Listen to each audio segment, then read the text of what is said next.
Good afternoon प्यारे बच्चों। तो कैसे हैं आप सब। मैं साहिल रावत आपका इंग्लिश मेंटोर स्वागत करता हूं आपका आज की क्लास में। तो चलते हैं बच्चों सीधा क्लास की तरफ। तो today we are going to read a chapter and its name is Mother's Day. ठीक है बच्चों, written by JB Priestley. Written by JB Priestley. ठीक है बच्चों, ये चैप्टर है आपका बुक स्नैपशॉट्स का।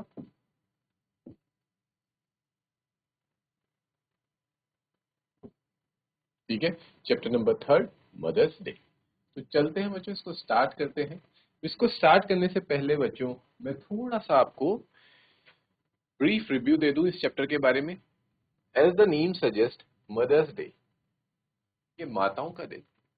हमारे लाइफ में जैसे कि बच्चों हम सभी जानते हैं, मदर्स एक बहुत इंपॉर्टेंट रोल प्ले करती हैं चाइल्डहुड से लेकर हमारे एडल्टहुड तक। ठीक है, जैसे ही बच्चा, वो तो देखो सबको पता ही है कि बच्चे को 9 महीने तक अपने गर्भ में रखती है माँ। ठीक है, उसका पालन पोषण वहां पे करती हैं। तो जब वो इस दुनिया में आता है तब उसका ध्यान रखती हैं। ठीक है, उसका पालन पोषण तब करती हैं। ठीक है बच्चों, उसकी पहली टीचर भी मदर ही होती है जो उसे सारी चीजें सिखाती हैं।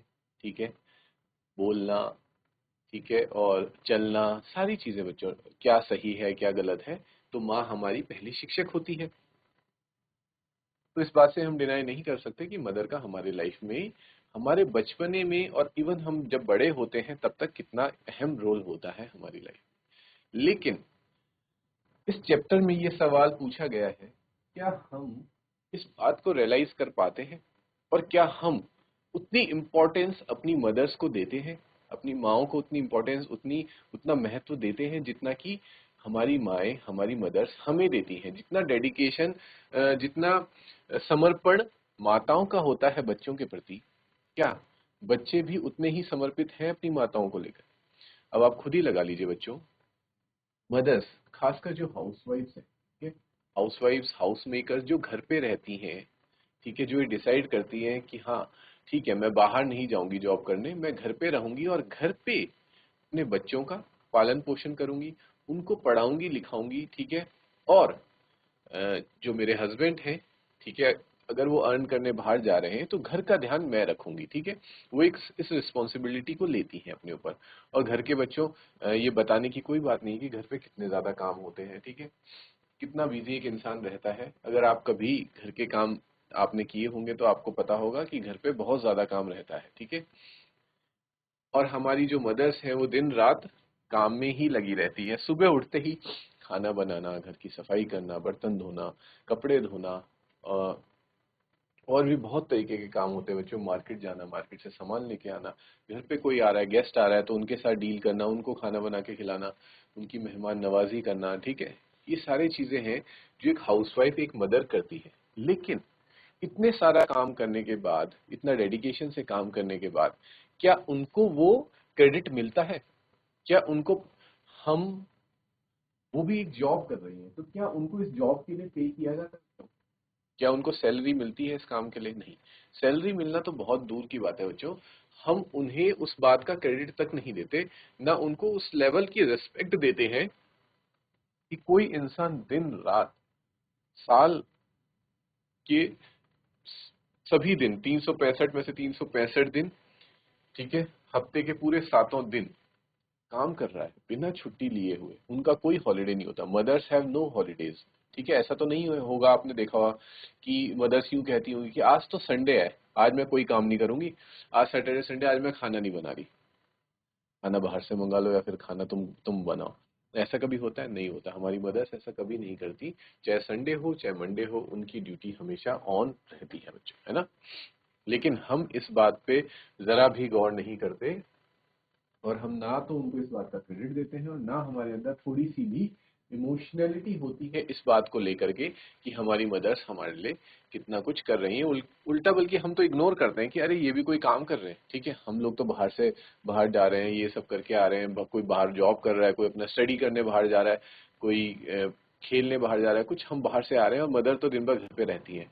हमारी ये मेंटेलिटी होती है, जबकि ये मेंटेलिटी बहुत गलत है बच्चों। अगर आप एक दिन अपने आप को मदर्स की जगह पे रख के देखेंगे और देखेंगे कि घर पे कितना काम होता है, ठीक है, बिल्कुल सांस लेने की फुर्सत नहीं होती, ठीक है, तो उस दिन आप रियलाइज कर पाएंगे कि हमारी मदर्स कितने चीजें फेस कर रही हैं। ना तो उनको उस बात की क्रेडिट मिल रहा है, ना रिस्पेक्ट मिल रही, और पे तो दूर दूर तक भूल जाओ कि उनको उसके लिए पे किया जाएगा, ठीक है।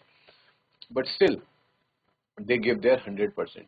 कभी वो अपने काम में कोई चूक नहीं होने देती, कोई भी गलती नहीं आने देती, ठीक है, किसी को गलती बताने का मौका नहीं देने देती है वो, ठीक है। They are always ready to perform their task.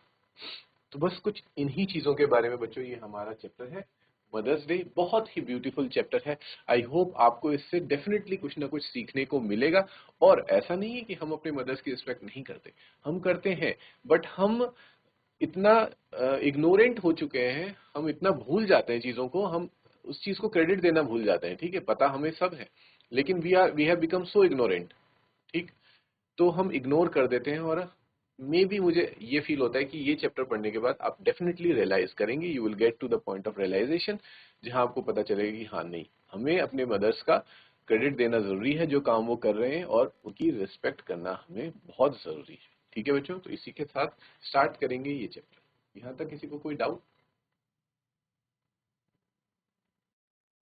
Clear है बच्चों? तो आगे बढ़ते हैं।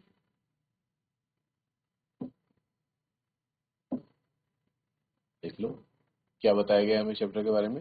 द फॉलोइंग प्ले, ये एक क्या होने वाला बच्चों? प्ले। ये चैप्टर आपका प्ले के फॉर्म में होने वाला है। प्ले आप जानते हैं बच्चों, प्ले होता है नाटक, ठीक है। ये होने वाला है एक हमारे पास नाटक। ये हमारे दूसरे चैप्टर से थोड़ा अलग होगा, हटकर होगा, क्योंकि ये एक नाटक है। नाटक में क्या होता है, कुछ किरदार होते हैं और वो किरदार आपस में वार्तालाप करते हैं, बातचीत करते हैं, ठीक है। तो हमें उन्हीं की वार्तालाप और बातचीत को समझना है, कैरेक्टर्स को जानना है, ठीक है बच्चों। बस ये होने वाला है इस चैप्टर में, ठीक है। The following play is a humorous portrayal of the status of the mother in a family, ठीक है। ये जो चैप्टर है ये एक ह्यूमरस पोर्ट्रेयल है। ह्यूमरस मतलब बच्चों हास्य, हंसी के पात्र। इसको आप हंसी से रिलेट कर सकते हैं। एक ह्यूमरस वे में मदर का पोर्ट्रे बताया गया है, मतलब बताया जा रहा है कि फैमिली में एक मदर का क्या स्टेटस होता है, ठीक है। अब देख लीजिए फैमिली में क्या कौन कौन लोग होते हैं। फैमिली में एक मेन होता है, ठीक है, हेड ऑफ द फैमिली। वो कोई बुजुर्ग इंसान होते हैं हमेशा, बुजुर्ग व्यक्ति, या फिर बुजुर्ग मर्द, या फिर बुजुर्ग महिला कोई होती है, ठीक है, जो हमारी दादी या दादा हो सकते हैं, ठीक है। फिर आते हैं फादर, ठीक है। फादर कौन होते हैं? जो कि पूरे परिवार का भरण पोषण कर रहे होते हैं बेसिकली। हम मतलब वैसे तो देखिए आज की डेट में तो सब लोग अर्निंग है, लेकिन हम एक बेसिक इंडियन फैमिली की बात कर रहे हैं, एक नॉर्मल फैमिली की बात कर रहे हैं, जहाँ पे एक दादा दादी होते हैं, पापा होते हैं जो कि घर का पालन पोषण करने वाले होते हैं, और एक मदर होती है, एक वाइफ होती है, एक मदर होती है, जो पूरे परिवार की देख रेख करती है, ठीक है। फादर का काम है बाहर से पैसे कमा के लाना और घर का भरण पोषण करना, और मदर का काम है जो पैसे लाए गए हैं उसको किस तरीके से यूटिलाइज करना है, उससे क्या क्या सामान लेके आने हैं, ठीक है, खाने पीने का सामान, ठीक है। उनका काम होता है पूरा बजट बनाना। एक तरह से कह सकते हैं वो हमारी होम मिनिस्टर होती हैं, ठीक है। मदर घर की होम मिनिस्टर होती हैं। उनका काम है बजट बनाना, कितना पैसा किस पे खर्च होगा, ठीक है, कितना पैसा सेविंग करना है, सेविंग भी करना जरूरी है, तो ये काम भी मदर्स का ही होता है। फादर लोग उतना सेविंग पे बारे में उतना नहीं सोचते, और सोचते हैं तो उनका अलग लेवल पे सेविंग्स होती है, लेकिन मदर्स का सेविंग एक अलग ही चलती है, जो कि घर के खर्चे में से वो पैसा बचा के जमा करती है, ठीक है बच्चों। और फिर होते हैं बच्चे। जो बच्चे तो मन के सच्चे, ठीक है, उनका तो बस ज्यादा कोई रोल होता नहीं है, बस वो धमा चौकड़ी और उधम ही मचाते रहते हैं, ठीक है। ये तो बच्चों का हो गया। तो हम इसमें इस चैप्टर में, इस नाटक में, इस प्ले में एक्चुअली हम देखने वाले मदर का क्या रोल है, क्या स्टेटस है एक फैमिली में, ठीक है। Let's read on to see how Mrs Pearson family. तो इससे हमें पता चल पा रहा है हम किसके बारे में पढ़ने वाले हैं। हम मिसेस पियर्सन की फैमिली के बारे में जानने वाले हैं इस नाटक में, ठीक है। मिसेस पियर्सन हमारा मेन कैरेक्टर होने वाली है। मिसेस पियर्सन कौन है? मिसेस पियर्सन ही मदर है। मदर कौन है इस चैप्टर में?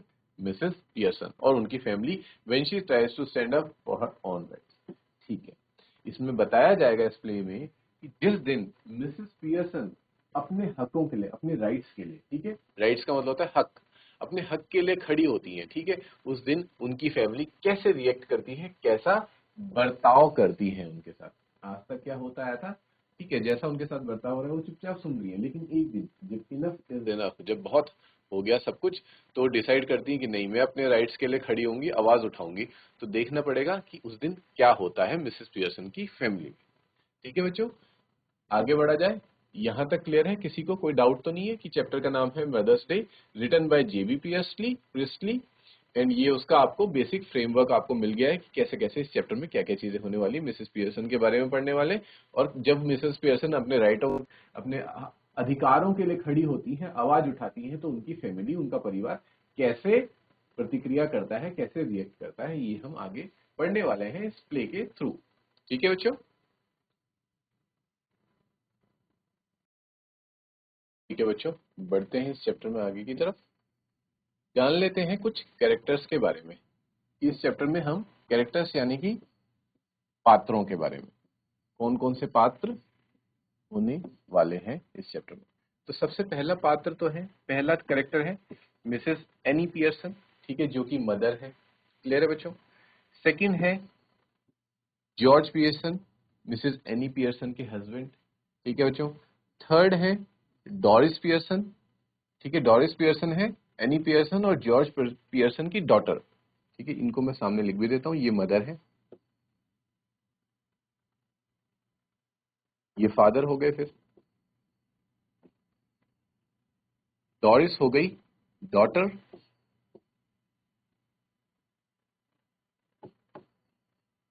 और सिरिल हो गया सन।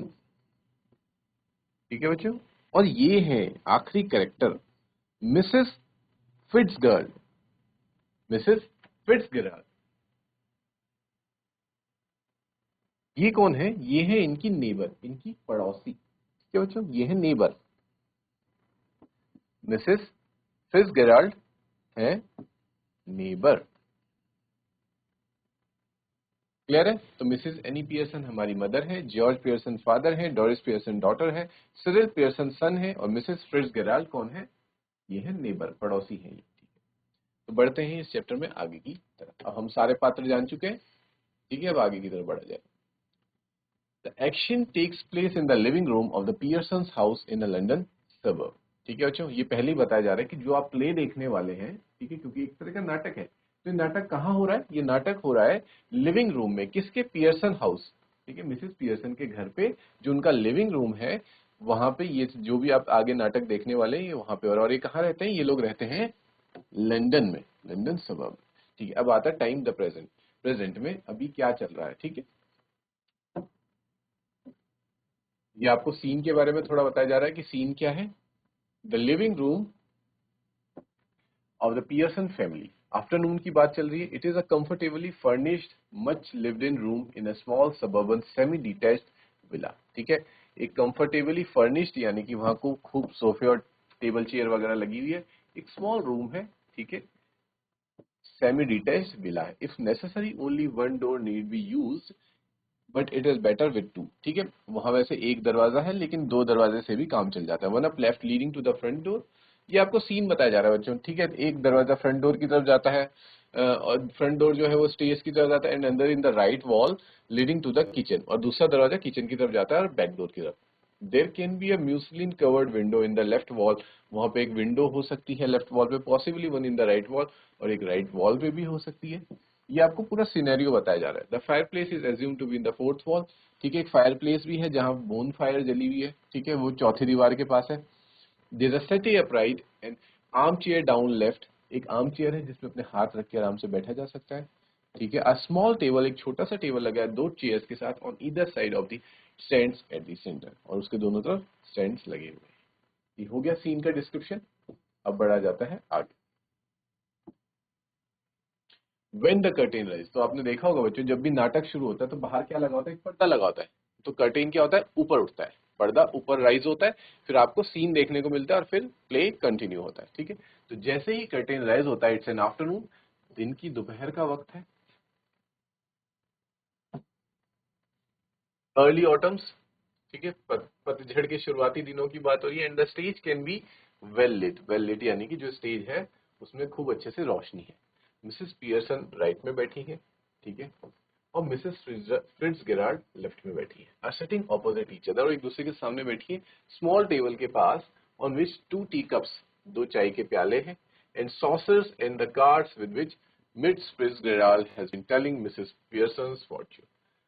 और उनके हाथ में क्या है, मिसेस फिट्जगेराल्ड के हाथ में क्या है बच्चों, कार्ड्स है, पत्ते हैं, जिससे कि वो क्या बता रही है, सामने वाले का, मिसेस पियर्सन का भविष्य बता रही है, फ्यूचर बता रही है। ठीक है, आपने देखा होगा बच्चों, कुछ होते हैं ना जिनको बोलते हैं कार्ड रीडर्स, वो क्या करते हैं, उनके पास कुछ पत्ते होते हैं और उन पत्तों की मदद से थोड़ा स्टार्स और सन ज्योतिषी टाइप का वो सामने वाले का भविष्य बताती हैं। तो वही फिट्जगेराल्ड भी कर रही है, वो सामने वाली मिसेस पियर्सन का भविष्य बता रही है। ठीक है, Mrs Pearson is a pleasant but worried looking women in her 40s। ठीक है, मिसेस पियर्सन के बारे में बताया जा रहा है कि वो प्लेजेंट है, बहुत ज्यादा अच्छी है, बात करने में बहुत स्वीट है, ठीक है, लेकिन वरिड लुकिंग है, थोड़ा सा परेशान रहती है। ठीक है, और उनकी उम्र क्या है, 40 की उम्र के आसपास वो है। मिसेस फिट्जगेराल्ड इज ओल्डर, जो फिट्जगेराल्ड है वो थोड़ी उनसे बड़ी है, मिसेस पियर्सन से हैवियर, थोड़ी भारी भी है वेट में, and a strong and sinister personality, और कैसी है, स्ट्रॉन्ग है, थोड़ी मजबूत महिला की तरह है, और सिनिस्टर पर्सनैलिटी आप कह सकते हैं, थोड़ी इविल टाइप की भी है, थोड़ा तेज तरार टाइप की है, समझ सकते हैं आप, जिन्हें बोलते हैं ना तेज तरार, कुछ वैसी है, तेज तरार औरत है, शातिर टाइप की। She is smoking, miss Fitzgerald, क्योंकि हमने पढ़ी लिया तेज तरार है, ठीक है, तो क्या कर रही है वो, स्मोकिंग कर रही है। ठीक है, स्मोक कर रही है। It is very important that these two should have sharply contrasting voices. और देखो दोनों की पर्सनैलिटी डिफरेंट है। ठीक है, कहाँ मिसेस पियर्सन एकदम भोली भाली सी, ठीक है, और कहाँ मिसेस फिट्जगेराल्ड एकदम बोल्ड और बिल्कुल सिनिस्टर पर्सनैलिटी वाली। तो उन दोनों की आवाज की जो टोन है उसमें भी डिफरेंस है, उनका बोलने का तरीका थोड़ा दबदबा वाला है, चिल्ला के थोड़ा ऊंची आवाज में बात करती है मिसेस फिट्जगेराल्ड, और मिसेस पियर्सन भोली वाली है तो बहुत ही सॉफ्ट आवाज में बात करती है। ठीक है, तो दोनों की वॉइस में डिफरेंसेस है। Mrs Pearson speaking in a light flurried sort of tone, Mrs Pearson बहुत धीरे प्यार से बात करती है, with a touch of suburban, ठीक है, cockney perhaps, and Mrs Fitzgerald with a deep voice, उनकी भारी भरकम आवाज है, रदर आयरिश परहैप्स। ठीक है बच्चों, तो यहाँ पे थोड़ा बताया गया है कि लंदन की ये बात हो रही है, तो लंदन आयरलैंड के आसपास है। ठीक है, और सबर्बन यानी कि वही लंदन का एरिया, तो कह सकते हैं कि जो मिसेस पियर्सन है वो लंदन की लोकल ही है। ठीक है, आसपास की है, सबर्बन एरिया से है। और जो मिसेस फिट्जगेराल्ड हैं वो उनकी क्योंकि आयरिश टोन आ रहा है, ठीक है, तो वो कह सकते हैं शायद उनका ओरिजिन आयरिश ओरिजिन होगा कुछ, वो शायद उनके पूर्वज या फिर वो खुद आयरलैंड की रही होंगी। ठीक है, और आयरलैंड के लोग थोड़े बोल्ड भी होते हैं। ठीक है बच्चों, यहाँ तक आपको पूरा सेटअप समझा दिया गया। इसके बाद आगे प्ले हमारा स्टार्ट होगा। यहाँ तक सबको क्लियर है, कोई डाउट बच्चों? तो स्टार्ट होता है ये चैप्टर। मिसेस फिट्जगेराल्ड क्या कह रही है, collecting up the cards, cards को कलेक्ट करते हुए वो कहती हैं, in that's all I can tell you Mrs Pearson, could be a good fortune, could be a bad one, all depends on yourself now, make up your mind and there it is. ठीक है, वो ये कहती है कि देखो अपने card collect करके मैंने तो तुम्हें तुम्हारा भविष्य बता दिया, तुम्हारा फॉर्च्यून बता दिया है, अब तुम्हारे ऊपर है कि तुम उसको कैसे लेती हो। ठीक है, क्या तुम उसको सही तरीके से लेती हो तो वो अच्छा होगा, अगर तुम गलत तरीके से लेती हो तो फिर वो बुरा होगा। ठीक है, इट्स अप टू यू, अपना दिमाग बना लो, मतलब एक तरह से मेकअप योर माइंड का मतलब होता है अपना क्या करना है। ठीक है, जैसे हम बोलते हैं ना बच्चों, तो ये अच्छा फ्रेज है, इसको आप अपना नोट डाउन कर सकते हैं और इसको अपने सेंटेंसेस में यूज कर सकते हैं। ठीक है, मुझे अच्छा लगेगा कि अगर आप कुछ जो मैं आपको पढ़ा रहा हूँ वहां से आप कुछ फ्रेजेस उठा के अपनी डेली लाइफ में उन फ्रेजेस को यूज करेंगे अगर, तो जैसे कि हम यूं बोलते हैं ना कि सोच लो तुम्हें क्या करना है, तो उससे बेटर होगा आप ये कहेंगे कि मेकअप योर माइंड। ठीक है, make up your mind and then tell me, अपना सोच लो और फिर मुझे बता देना। ठीक, फिर मिसेस पियर्सन क्या कहती हैं जवाब में, let's see. Yes, thank you, Mrs. Fitzgerald. I am much obliged, but and I'm sure it's wonderful having a real fortune teller living next door. Did you learn that out east too? ठीक है, तो कहती हैं कि Mrs Fitzgerald, thank you very much मेरा भविष्य मुझे बताने के लिए। ठीक है, ये बहुत ही वंडरफुल बात है, बहुत ही अच्छी बात है कि हमारे ही पड़ोस में एक भविष्यवाणी करने वाली महिला रहती है। क्या तुमने भी ये ईस्ट से सुना है? ईस्ट मतलब बच्चों आप कह सकते हैं पूर्वी देशों से। अब मैं आपको यहाँ पे ईस्ट और वेस्ट का थोड़ा सा कॉन्सेप्ट समझा देता हूँ कि यहाँ पे बात क्या हो रही है। देख लीजिए, अगर मान लीजिए ये हमारा वर्ड, हमारा कुछ वर्ल्ड का मैप है। अब देखो मैं इसमें सारे कॉन्टिनेंट्स वगैरह तो नहीं बना सकता, फिर भी थोड़ा बना देता हूँ। मान के चलो ये आपका ऊपर ग्रीनलैंड वाला पार्ट हो गया, ठीक है। ये आपका बच्चों कनाडा और नॉर्थ अमेरिका हो गया, ठीक है, मैं रफली बना रहा हूँ। ये आपका नीचे साउथ अमेरिका हो गया, ठीक है बच्चों। ये आपका मिडल ईस्ट वाला पार्ट हो गया सारा। यहाँ पे फिर आपका पूरा यूरोप आ गया, और ये आपका रशिया है, और यहाँ से नीचे एशिया है, यहाँ पे बच्चों ऑस्ट्रेलिया है। ठीक है, इतना क्लियर है? थोड़ा थोड़ा रफली मैं एक आपको आइडिया देने के लिए बता रहा हूँ। तो यहाँ से अगर हम इसको बीच से डिवाइड करते हैं बच्चों, तो हम कह सकते हैं यहाँ से इधर वाला सारा पोर्शन हम कहते हैं वेस्ट। तभी आपने सुना होगा, यूं कहा जाता है ये वेस्टर्न कंट्रीज है, ये वेस्टर्न कल्चर है, ठीक है। इसी वजह से पाश्चात्य सभ्यता, ठीक है, जिसको वेस्टर्न कल्चर बोलते हैं, पाश्चात्य सभ्यता, ठीक है। और हमें कहा जाता है बच्चों ईस्टर्न कंट्रीज। ये हो गया ईस्ट, इधर सारा ईस्ट आ जाता है। अब यहाँ पे इंडिया भी है एशिया में, ठीक है। तो हम ईस्ट में आ जाते हैं। और आपको इतना पता है कि जो जादू टोने वाली चीज है, फॉर्च्यून टेलर है, ठीक है, देवी देवता हो गए, और भविष्यवाणी बताना हो गई, एस्ट्रोलॉजी, ज्योतिषी है, ये वेस्ट में नहीं है ज्यादा, ठीक है। ये आपको यूरोप, अमेरिका, साउथ अमेरिका, इधर आपको देखने को नहीं मिलेगी। ये आपको देखने को मिलेगी इंडिया में, चाइना में, इधर अरब कंट्रीज में, ठीक है, जो मॉडर्न कंट्रीज है वहां पे थोड़ा बहुत में भी हो सकता है, रशिया में भी देखने को मिल जाए, ऑस्ट्रेलिया में भी आपको ये देखने को नहीं मिलेगा। तो ये ईस्टर्न पार्ट में ही है थोड़ा। और इधर चले जाए थोड़ा वियतनाम, चाइना और थाईलैंड, इधर साइड थोड़ा बहुत देखने को मिल सकता है। मे बी शायद जापान वगैरह, कोरिया वगैरह, कोरिया में भी देखने को मिल सकती है ये सारी चीजें। तो इसलिए वो कहती है, क्योंकि ये सारी चीजें फिर इंसान कहाँ से सीखेगा? ईस्ट से सीखेगा। तो कहती है कि क्या आपने भी ये सारी चीजें ईस्ट से ही सीखी है? ठीक है, देखो ये है बच्चों, ये कुछ आपके सामने एक इमेज है, पिक्चर है। इसमें आप देख पा रहे हैं कि दोनों बैठे हुए हैं आपस में। आई होप मैं देख के बता सकता हूँ कि ये कौन होंगी। ये मिसेस पियर्सन होंगी, क्योंकि शहर चेहरे से थोड़ी सी चिंतित नजर आ रही है, और ये बिल्कुल खुश मिजाज है, एकदम बोल्ड सी लग रही है। तो ये डेफिनेटली कौन होंगी? मिसेस फिट्ज गेराल्ड होंगी। और ये they are having their tea. इस पे मिस फिट्ज गेराल्ड क्या कहती है? यस आई डिड, हाँ मैंने ईस्ट से ही सीखा है। 12 years I had of it, with my old man rising to be lieutenant quartermaster. He learnt a lot, and I learnt a lot more. But will you make up your mind now? ठीक है, वो बताती है कि ठीक है, मेरा जो हस्बैंड था वो लेफ्टिनेंट क्वार्टर मास्टर था, तो शायद उसकी पोस्टिंग वहां पे रही होगी, ईस्टर्न साइड रही होगी, तो उन्होंने भी सीखा पहले, और उनसे ज्यादा फिर मैंने सीख लिया। पर वो कहती है ये सब छोड़ो, पर तुम बताओ कि क्या तुमने अपना निर्णय ले लिया? ठीक है, Mrs. Pearson dear, put your foot down once and all for all, and be the mistress of your own house and the boss of your own family. अच्छा, तो बच्चों आपके दिमाग में भी ये सवाल आ रहा होगा कि इतनी देर से Mrs Fitz Gerald Mrs Pearson से क्या जानना चाह रही है, कि तुमने अपना माइंड मेकअप कर लिया, तुमने सोच लिया, तुमने ठान लिया, तुमने निर्णय ले लिया। ठीक है, वो चीज पूछ रही है ना, तो वो किस बारे में पूछ रही है? तो यहाँ पे वो रिवील होती है हमारे सामने। वो कहती है कि तुमने अब डिसाइड कर लिया कि तुम्हें इस घर का बॉस बनना है, तुम्हें यहाँ पे दबाया जाता है, ठीक है। दबाने का मतलब बच्चों तुम्हारी कोई बात नहीं सुनता, ठीक है, तुम्हें डिसरिस्पेक्ट किया जाता है। तो अब वक्त आ चुका है कि तुम अपनी आवाज उठाओ और इस घर का बॉस बनो, ठीक है। तो क्या तुम डिसाइड कर चुकी हो कि बनोगी तुम यहाँ की बॉस?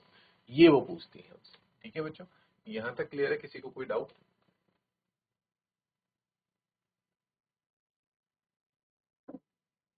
ठीक है, तो मिसेस पियर्सन इसका जवाब देते कहती हैं स्माइलिंग अपोलोजेटिकली। ठीक है, अपोलोजेटिकली मतलब बच्चों माफी मांगते हुए वो स्माइल करती है, ठीक है। That's easier said than done, मतलब ये कहना आसान है जितना तुम कह रही हो, लेकिन करना बहुत मुश्किल है। घर का बॉस बन पाना बहुत मुश्किल है। वो उनके लिए मुश्किल था भी, क्योंकि उनका नेचर वैसा नहीं था कि वो हुकूमत जमाए, ठीक है। वो चुपचाप रहती थी, शांत रहती थी, तो उनके लिए सच में करना बहुत मुश्किल था। Besides, I'm so fond of them, even if they are so thoughtless and selfish, they don't mean to be. और देखो मुझे उनसे इतना ज्यादा प्यार है। फॉन्ड का मतलब होता है बच्चों प्यार होना। फॉन्ड, अगर आप, I am fond of something का मतलब है, अगर मैं किसी का फॉन्ड हूं तो इसका मतलब मैं उसका बहुत ज्यादा दीवाना हूं, मैं उससे बहुत ज्यादा प्यार करता हूं। तो फॉन्ड का मतलब आप याद रखेंगे बच्चों, बेसिकली फॉन्ड का मतलब होता है, कह सकते हैं आप इसको कि आप किसी चीज के दीवाने हैं, if you are fond of something. ठीक है, तो मैं अपने परिवार वालों से बहुत ज्यादा प्यार करती हूँ, वो चाहे कितने भी थॉटलेस हो। मतलब थॉटलेस का मतलब है वो चाहे मेरे बारे में कितना भी इग्नोरेंट हो, मेरे बारे में ना सोचे, ना मेरी परवाह करते हो, सेल्फिश हो, सिर्फ और सिर्फ अपना सोचते हैं, लेकिन स्टिल मुझे उनसे बहुत ज्यादा प्यार है। ठीक है, इसलिए मुझे लगता ही नहीं कि वो ऐसा है, वो सेल्फिश है, वो थॉटलेस है, क्योंकि मैं उनसे बहुत ज्यादा प्यार करती हूँ। ठीक है, इस पे मिसेस फ्रिट्ज गेराल्ड कहती है, कटिंग इन, बीच में रोकते हुए कहती है उनको, मे बी नॉट, तुम्हें लग रहा है कि वो ऐसा नहीं है, लेकिन वो ऐसे है, but it would be better for them if they learn to treat you properly. लेकिन उनके लिए उनको एक बार सबक सिखाना बहुत जरूरी होगा। ठीक है, तुम मानते हैं चलो कि तुम्हें लगता है कि वो ऐसे नहीं है, वो सेल्फिश नहीं है, लेकिन स्टिल उनको एक बार, it would better for them if they learn to treat you properly, उन्हें एक सबक सिखाया जाए कि तुम्हें वो अच्छे से ट्रीट करें। ठीक है बच्चों, यहाँ तक आप सभी को ये लेसन समझ आ रहा है, ये प्ले एकदम क्लियर है। ठीक है, तो आज की क्लास में हम इतना ही करेंगे, नेक्स्ट क्लास से इस प्ले को कंटिन्यू करते हैं बच्चों। Till then take care, have a good day, thank you.